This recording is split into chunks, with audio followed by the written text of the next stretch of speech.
So, again, I really appreciate the time. So if you're ready, we'll hit it, and we'll take it from there. Sounds good. All right.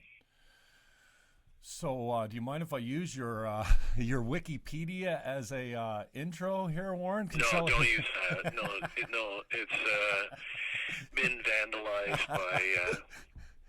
Oh, sorry, you're joking. I thought you were serious. Well, no, the first part is it's on point, except it ends with the fact that you billed yourself the Prince of Darkness. So why don't you just take some time and introduce yourself to the people that might be listening or watching today? Warren Kinsella is my guest. Hi, I'm Warren. I'm a lawyer, author, law professor, political consultant, and a bad musician. Yeah, bad musician. Awesome. Warren, I appreciate your time today. Brother, you're so politically connected, and, I don't know, what do we call you, an operative, a political operative? I guess, a consultant. People Okay. hire me to work on campaigns and political campaigns and help them out. And that's what we do at the Daisy Group. Cool. Founder of the Daisy Group. And Warren, tell us a little bit about the end of the days of the most recent federal campaign and your departure from taking a break, at least, from social media. What was working on you there? How are you feeling about it? Well, what happened there was we had hired someone who stole a bunch of documents, basically, on a contract, and that person circulated the documents to some people in the media and some political operatives who are not fans of mine, and they tried to do all kinds of damage, and they did do some damage, and it was mainly about work we're very proud of. We were working, we've been opposing racism, as I think you know, because that was the last time we talked. For example, we took on a neo-Nazi newspaper that was published here in Toronto for years, fortunately. We're trying to change the name of a street in Puslich, Ontario called Swastika Trail. We do that kind of work, and we're known for that kind of work. And we got hired to basically do research on the racists who had gotten involved with the People's Party of Canada. For example, one of the people that Elections Canada allowed to certify the People's Party was a guy who had been the leader of a group called the National Alliance. National Alliance is a neo-Nazi terrorist group in the United States that was involved in the bombing of the Alfred P. Murrah building in Oklahoma City in 1995, where 168 men, women, and children were murdered. So, this issue isn't just a problem in the United States, it's a problem in Canada too, and we're very proud to do that kind of work, and we've been hired to help out on that. And how that could be a controversy, that makes no sense to me. The media, along with us, had been correctly pointing out that Bernier's People's Party was racist for months, and they, I guess, decided one weekend to make him a victim. And at that point, I just said to hell with it. I had too many people inviting me to kill myself or making threats, so I just took a break from social media, and it was great. And I encourage everybody else to do that periodically. Yeah, you got to have a thick skin for sure, and I've learned a little bit how to let it roll off my back when it's just super skater 95 with the no picture and he's anon. But I mean, when it comes from your friends and people that think they know you, and then their comments are something like, what happened to you? Like this whole idea that I'm better than you, you've obviously gone to the dark side, and what happened type of thing. So is it more based in people that know you that got to you, or is it a matter of... No. I mean, the thing that everybody needs to keep in mind, I got 42,000 followers on Twitter, and the vast majority of them use fake names and fake pictures, and they pretend to be somebody other than who they are. And some of them are okay people, but, you get some people on there who are jerks or racists or sexist or Islamophobes or anti-Semites. And so they're bad people, right? That's the regrettable part of social media. Social media is good in that it's given a lot of people a voice they wouldn't have otherwise had. But it's also allowed people to do terrible things. And so when I encounter those people, I block them or I report them. But, I don't let them get under my skin. But the recent election thing, it was just, it was nutty. It was out of control. So, I just turned it off. And that's what I say to others. If, you feel like you're under siege, particularly this happens to women a lot on social media, just turn it off. They can't get you then. And, but, somebody makes a threat. If somebody threatens to cause you physical harm, you got to raise it with the police. Yeah, and I get your labels that you're throwing around. I think we're throwing them around a lot lately. But do you consider that white supremacy or racism or anything of the like? It seems to be the first. I don't know where to classify you politically. I think you've done work for everyone. You classify yourself as an independent. I'm an independent. Yeah, like most Canadians, I've voted for all political parties. I've donated to all political parties, except for Bernier's. Right. And I've got friends in all political parties. I'm an independent. Yeah, and I appreciate that. And when it comes around to it, like I said, what do you think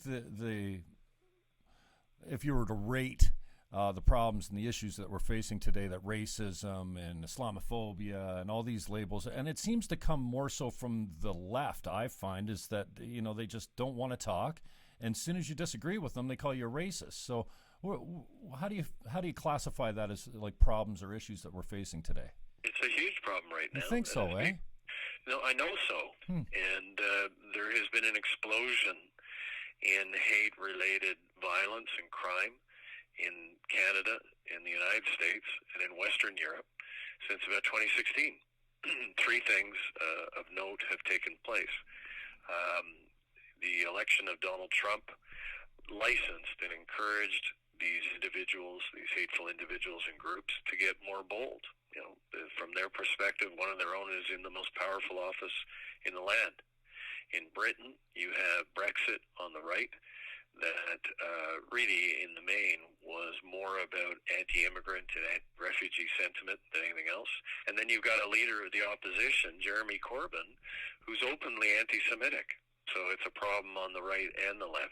The thing I'd caution anybody listening is that, no ideology, no side has got a monopoly on virtue. There is racism and anti-Semitism on the right, and it exists on the left, too. It's a problem in every region of Canada. There's no province, for example, that is better than another province in terms of this problem. And it's become a bigger problem since 2016 because people in a position of power, the so-called populace, embrace these points of view. And, understandably, the racist groups and the anti-Semitic groups are encouraged by that. They feel emboldened by that. They feel validated by that. And it's a big, big problem. I've been tracking this stuff for more than 30 years on both the right and the left, and I've never seen it as bad as it is right now.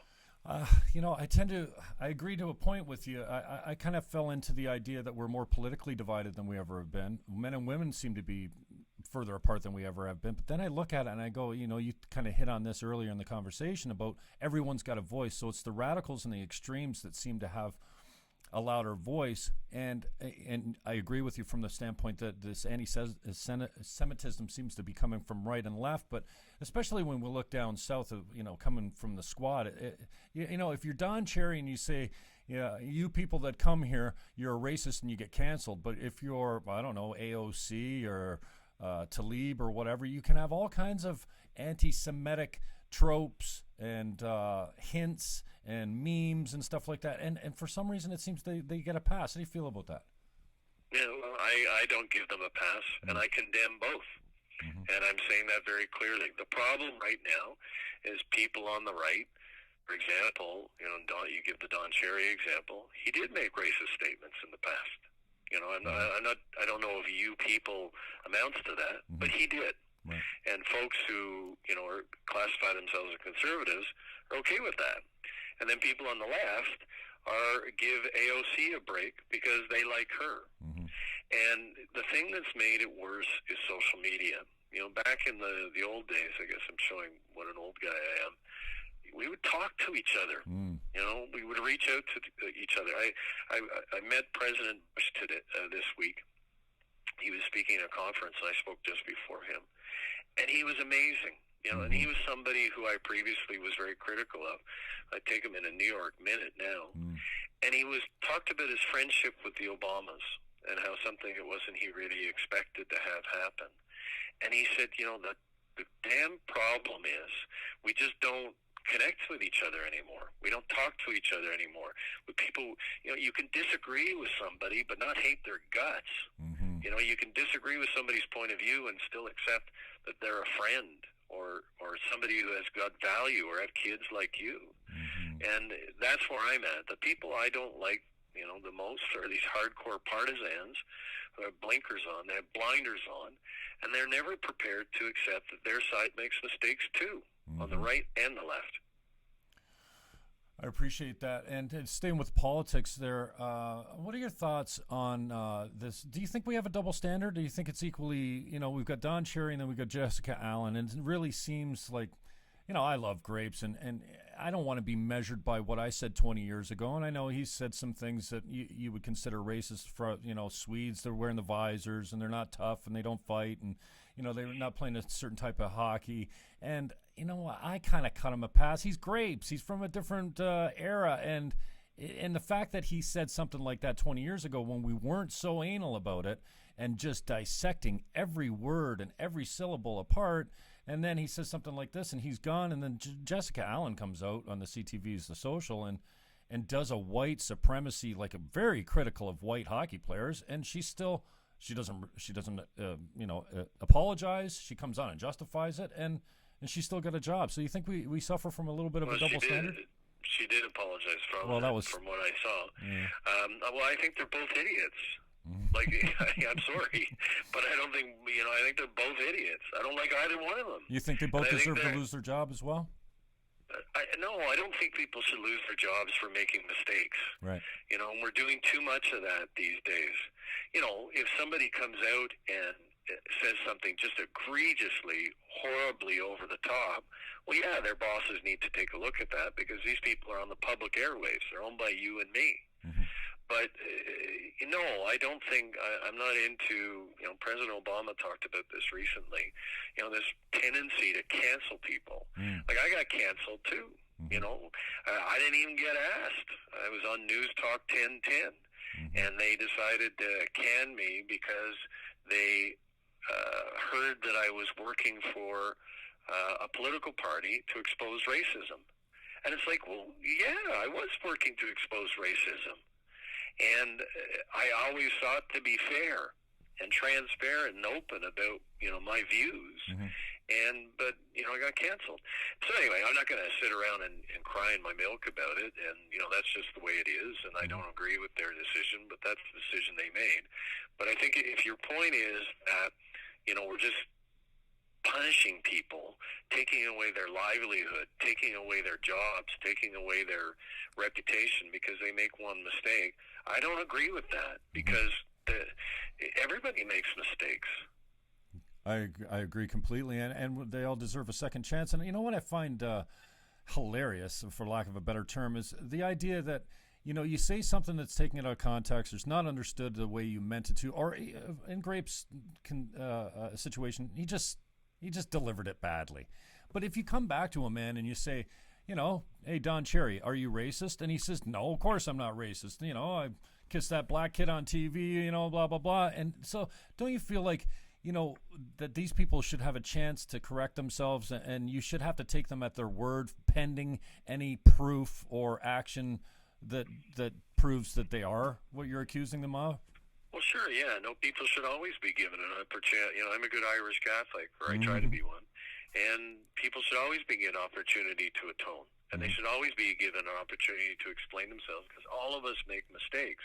But, you know, like Jim, if they're making the same mistake 12 times, right? Absolutely. You know, at a certain point, we're entitled to form a judgment that, you know, that's actually who they are, and their apologies really don't matter. And, you know, I think that's the judgment a lot of people have formed about the Prime Minister Trudeau, is he's apologized a lot about a lot of different behavior, whether it's the Aga Khan or SNC-Lavalin or blackface or whatever, but he keeps making the same mistakes in judgment, and I think that's why a lot of us just said, we need to make a change. This guy he's great at apologies, but he's not good at changing his personal behavior.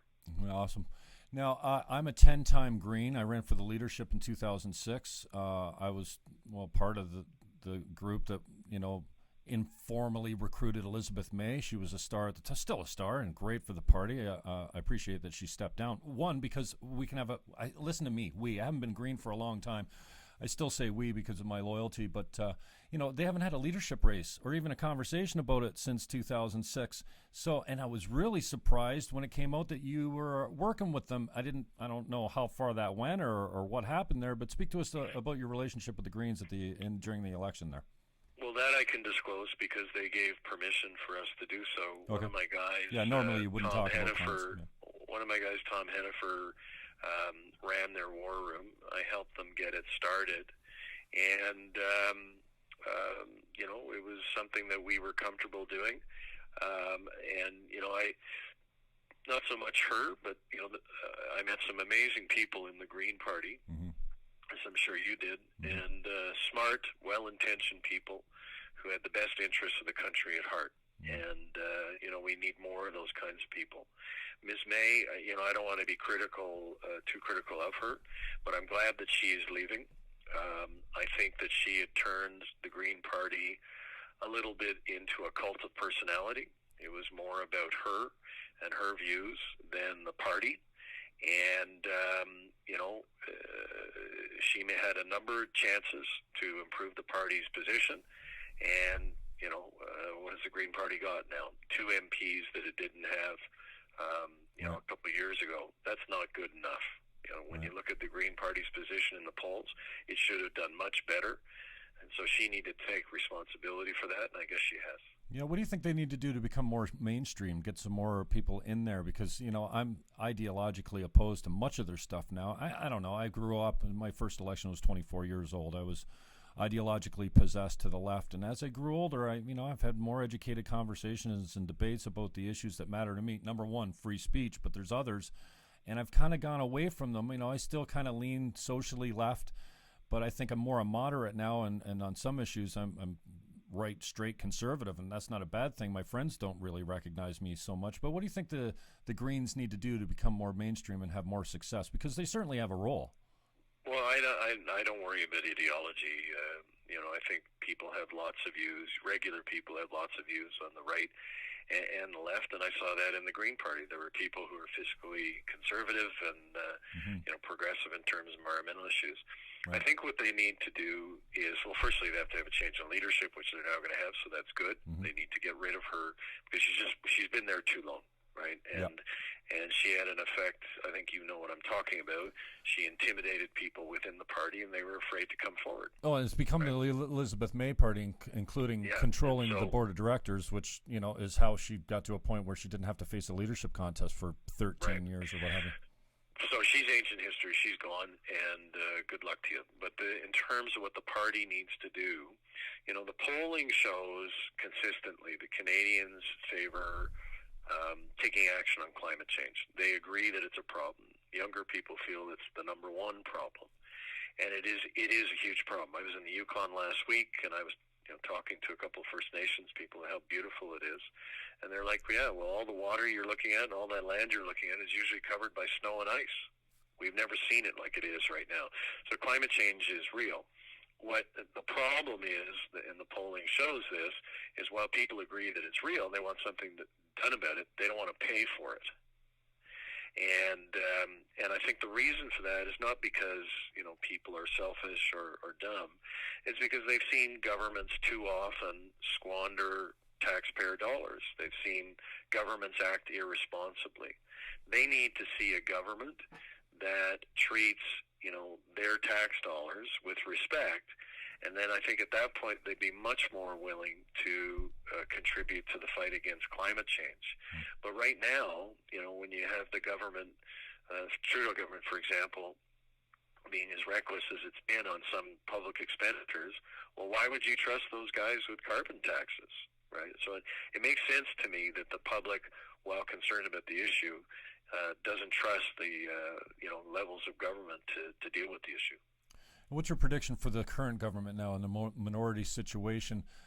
As I've grown older, I've kind of swung more right because those are the important issues to me, mostly, as I mentioned, freedom of speech. But now we're in a minority situation.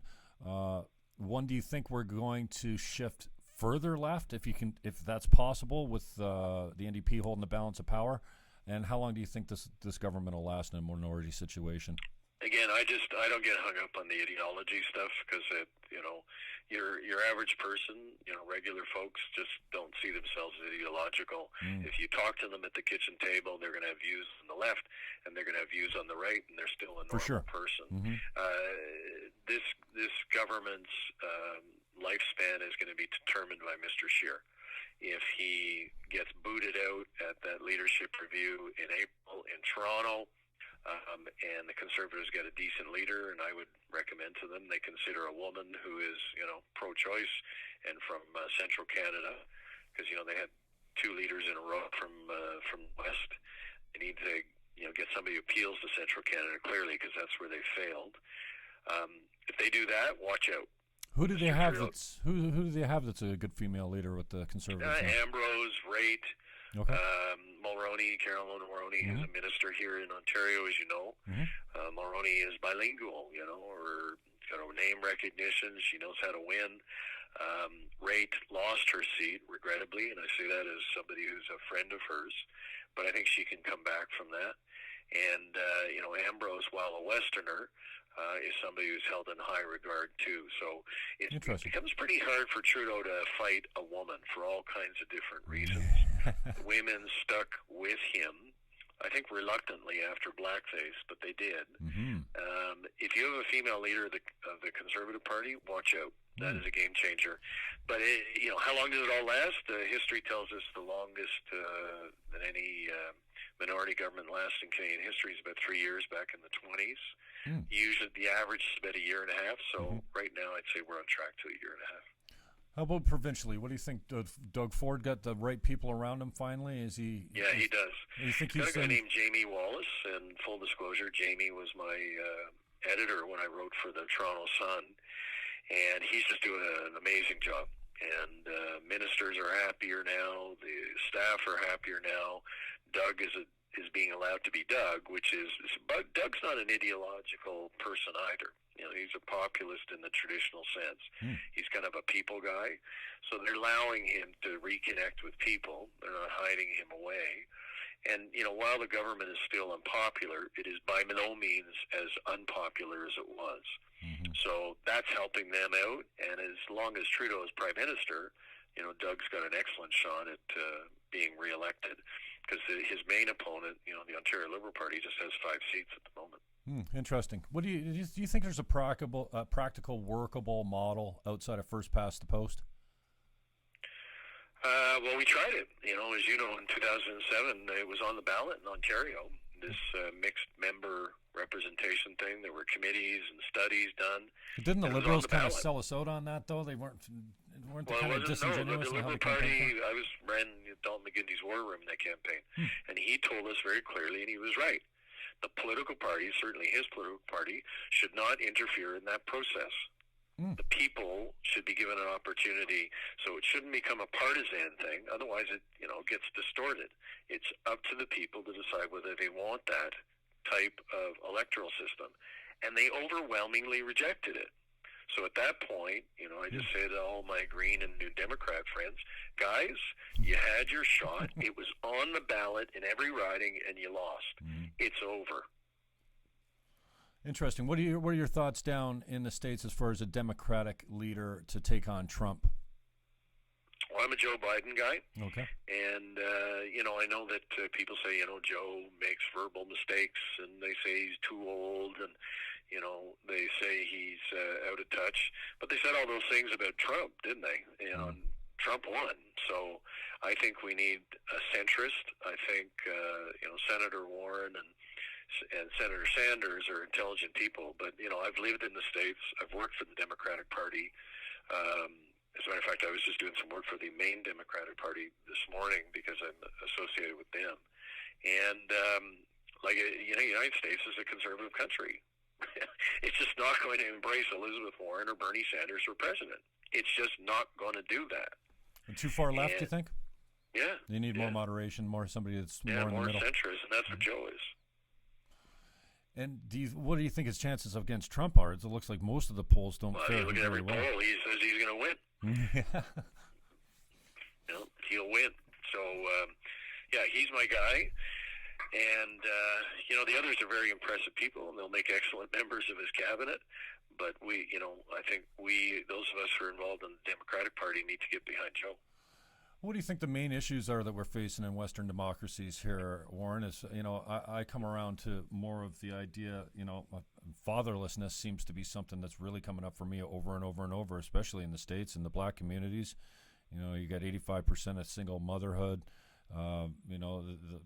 Once they changed the welfare system to just say, you can't have a man in the house, it seemed to really be the downfall of boys and families. What do you think what are some of the most important topics to you see in Western civilization these days politically? Economy. It's back as an issue. It's back as a concern. I think we're all seeing signs where you are, where I am, where it looks like the economy is starting to slip again. There's predictions that some economists are making that a recession is on the way. I don't know if that's so. I just know the last time we had a recession in 2009, none of us were very good at predicting its arrival. Mm-hmm. So that's a great concern of mine because, the Trudeau guy spent a lot during a time of economic growth. That's not what you're supposed to do. You're supposed to save during times of economic growth and spend during times of recession and depression.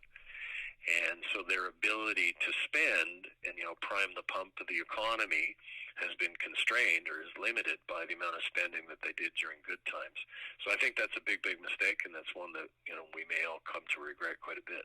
Don't you feel like we've just written fiscal responsibility off politically here? I mean, the taxpayer has an endless deep pocket, it seems. We don't seem to rally too much about anything as far as finances go.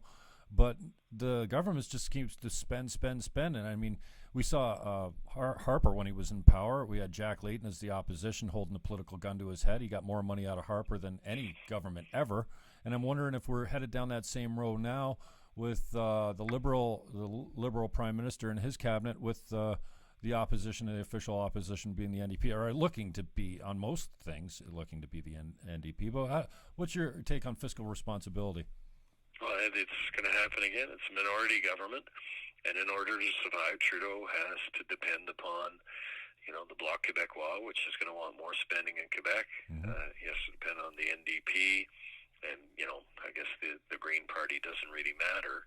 But, in order to survive, he has to spend. And so he's had a historical tendency to do that. I think he's going to do it again. Mm-hmm. So, people who are looking for fiscal responsibility over the next 2 years, 2.5 years, you're going to be sadly disappointed. What do you think the long-term impact of ignoring that is? Well, massive deficits and so on. When I came in with Mr. Chretien, I had the honor and privilege of working for him. I was his special assistant when he became leader of the Liberal Party of Canada. And, The Economist had on its front page that Canada was heading into third world status because of the ridiculous decisions that the Mulroney Conservatives had made and the spending decisions that they had made. Mm-hmm. And he said, no, I'm not going to get rid of the GST. We need the revenue, and we need to get this country back and get back the debt as a percentage of GDP that is reasonable. And he did that. And I know a lot of Conservatives have tremendous admiration for what Mr. Chretien and Mr. Martin did when they were in government. Including me in that. I've never been a guy that voted Liberal, obviously being Green for so long, and now, well, on the opposite side of it, it seems. But talk to me a little bit about your time with Chretien. Well, I was a lawyer. I was practicing law in this building in Ottawa, and he was in the building over, and it was connected by, one of those mall things. Mm-hmm. And I used to see him lining up to get his own sandwich, and he'd go and sit down and look at the sports pages by himself. He didn't send down his secretary. He was just the regular guy. It was when he was out of politics. And I'm a sucker for that kind of stuff. And when Meech Lake came along, I objected to the fact that they wanted to stick an interpretive clause in the Constitution of Canada without first defining it. And he was the only politician around who had the same point of view. So I just said, hey, you need some help. And they were more interested in the fact that I've been a journalist than a lawyer. And so I was a volunteer for him, and I stayed with him. And then when he won, he gave me a call and said, come on, come have some fun. You can always be a damn lawyer, but, when I'm offering you a chance to, you can't do very often. Wow. So I had friends and family and colleagues saying, oh, you're making a big mistake, and he's never going to be prime minister. He's never going to win. And so I got to say to them all afterwards, I guess he did okay, huh? He did all right. Who do you consider some of our most effective leaders to be? Him. Yeah, over the history, you think Chretien was number one? Yeah, without a doubt. I was an admirer of the courage of Justin's father, but not always his decisions. I was an admirer of the mind of Mr. Harper, but not always his decisions. I was an admirer of Mr. Mulroney for his conviction on South Africa and free trade, because he was right on both of those. And he had to oppose Reagan and Thatcher on South Africa. I think we've been well served by many of our leaders in this country. Some have been a disappointment, like Mr. Trudeau has been. But we're a great democracy, and we're one of the greatest democracies in the world. And Canada will always be there. It will always survive, and we will prevail. And I believe that is the case now. What's coming up for you? What do you see yourself in the future? I've caught a few episodes of your podcast. It's actually pretty entertaining. And what do you see work-wise? What do you see you working on coming up? I'm going to continue to do what I do. I'm involved in fighting racism and anti-Semitism, so I've been doing that for years. I'm not involved in any political party other than the Democrats in the United States. So what I do here is if there's a conservative who's a friend, I'll help them out. If it's a new Democrat and their friend, I'll help them out. And I say a pox in the political parties. I think they're a big part of the problem. And I'm just not involved in political parties anymore. And I'm not interested in that personally. I'm interested in helping out individual people who I think would be of service to the country, who would benefit the country. And that's what I do. Appreciate it. Now, before I let you go, and I appreciate your time. Thanks for keeping it a little long here. Who are the people that have supported you over the dark days? You mean recently? Yeah. Doug Ford, Dalton McGuinty, John Chretien, John Tory. Those would be some of the known names. So you can see there are people on the right and the left, right? People come together, and then just friends and family. In politics you get knocked around. I was talking to somebody about it yesterday. I said it really is a blood sport. Oh, for sure. It really is. Some people, it's not enough for them to disagree with you. They want to kill you. They want to destroy you. They want you to lose everything. And they're shitty, rotten people. And the key thing is, sometimes they get at me, right? Sometimes they get under my skin. But you got to say, no, that's not going to prevail. That is not going to win. I'm not going to let them take me out. I'm going to push back, and I'm going to fight back, and I'm going to stand for the stuff that I believe in. And that's what I've done, and that's what all of those people I've named have encouraged me to do. And they haven't killed me yet, so I'm going to keep going. Yeah, and do you think that's what keeps women out of it, because it's such a blood sport, quote unquote? Do you think that they just are turned off by it? I think we all agree there's a place for more women in politics. I mean, I think if we had more women, we have a more compassionate, society or resolutions that come down the pipe. I don't know, but what do you think that's discouraging women from getting involved? Just the sheer nature of politics itself. Of course.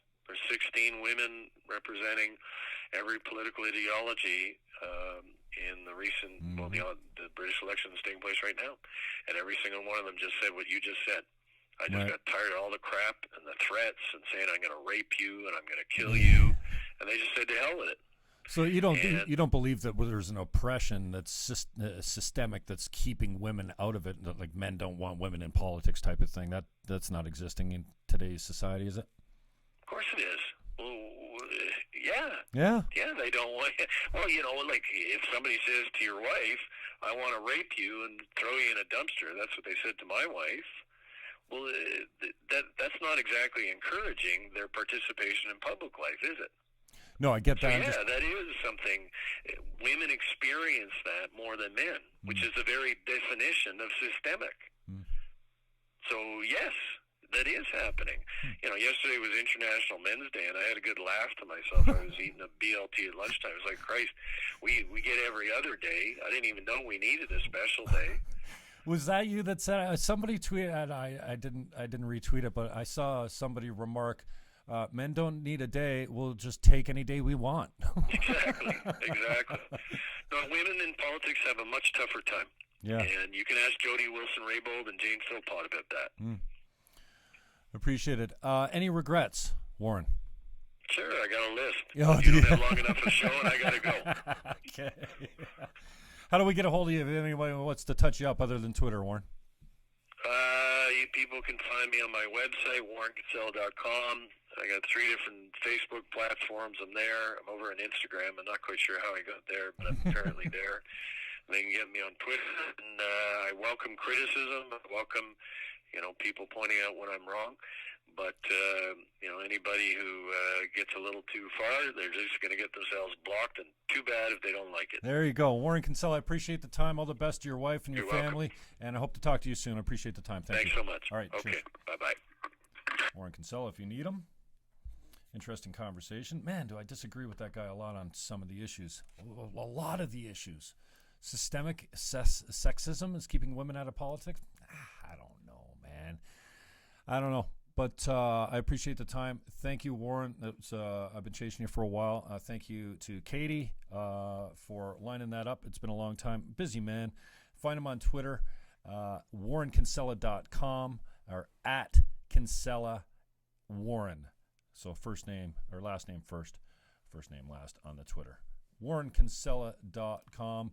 And if you think the information here is useful, share. This interview is going to go offline, only because this is just a cheap way of doing it. We actually have microphones and other good stuff here to make the sound better. But so we'll do a little edit. We'll put some titles up for Warren, how to get a hold of him.